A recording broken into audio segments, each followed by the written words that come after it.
Parshat Shemais ended with a very distraught Moshe Rabbeinu. Here he went to Paro on God's command, and he says, Paro, let my people go. And Paro just makes things worse for the Jews. And Moshe complains to Hashem.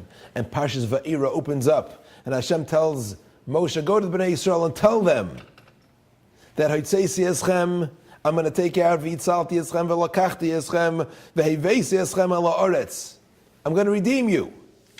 And Moshe goes to Bnei Yisrael and he tells them, V'lo yishamu el Moshe mikoitza ruach u'me'avoda kasha. But the Jews wouldn't listen. Mikoitza ruach. They were worn out. They wouldn't listen to Moshe. Then Hashem tells Moshe, he says, go out to Paro and tell him to send out the Jewish people. V'aydaber Moshe l'nei Hashem leimar, but if the Jews won't listen to me, Hein b'nei Yisrael l'shamu elai, v'eich yishma'eni Paroi. If the Jews don't listen, how will Paro listen? And there's an obvious question. What kind of Kal V'chomer is that? The Pasuk said, why didn't the Jews listen? Because they were worn out. Mikoitza ruach. What does that have to do with Paro? Paro sitting back on his throne. Why shouldn't he be able to listen? My pre-1A Rebbe is a very special man. His name is Rabbi Potesh.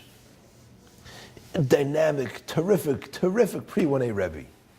You don't get better. He told me the following incident. Tell me he had one class, one really difficult pre-1A class. You think of these are 5-year-old kids. He said he wasn't getting through to them.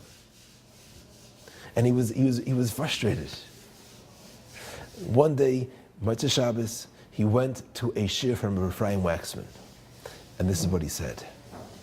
David HaMelech says in Tehillim, Kechitzim biyad hagibar, kain b'nei hanu'urim. Kechitzim, like arrows in the hand of an archer, so are the young years. What does one have to do with the other?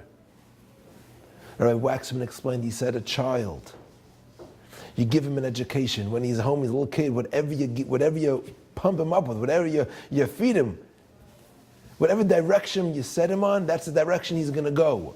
An arrow, once the archer lets go, that arrow is on track. And Rabbi Potash is listening to this. He says, oh my goodness. He said, I get kids at 5 years old. I don't know what they've been given before they came to me, what kind of direction they've been set on. And he was listening to that and he's feeling the frustration. And then Rabbi Waxman said, there's only one way to change the direction of an arrow once it left the archer's hand. That's with ruach, with the wind. Wind can change the direction. Ruach, that's ruchnius, that's emotion, that's passion. The only way you'll get through to a person once he's been set on track, is with ruach, with an excitement, with a passion. Perhaps that's what happened here.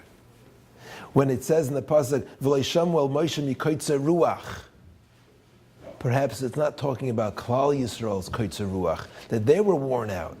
Moshe is saying, they didn't listen to me because I'm not feeling it. Mikoitza ruach, and if I'm not feeling it, I don't have that power, that passion, then sure, how is Pari going to listen to me? The Jews who want to leave were able to, I can't change their focus, their direction. How am I going to change Paro's? We live in times with lots of wind blowing. We have to make sure to put extra ruach, extra passion into Yiddishkeit, into the mitzvahs we do. So not only will we feel different, but our kids will feel the difference. Let's have ruach, let's have passion, let's have ruchnius. Let's feel the power.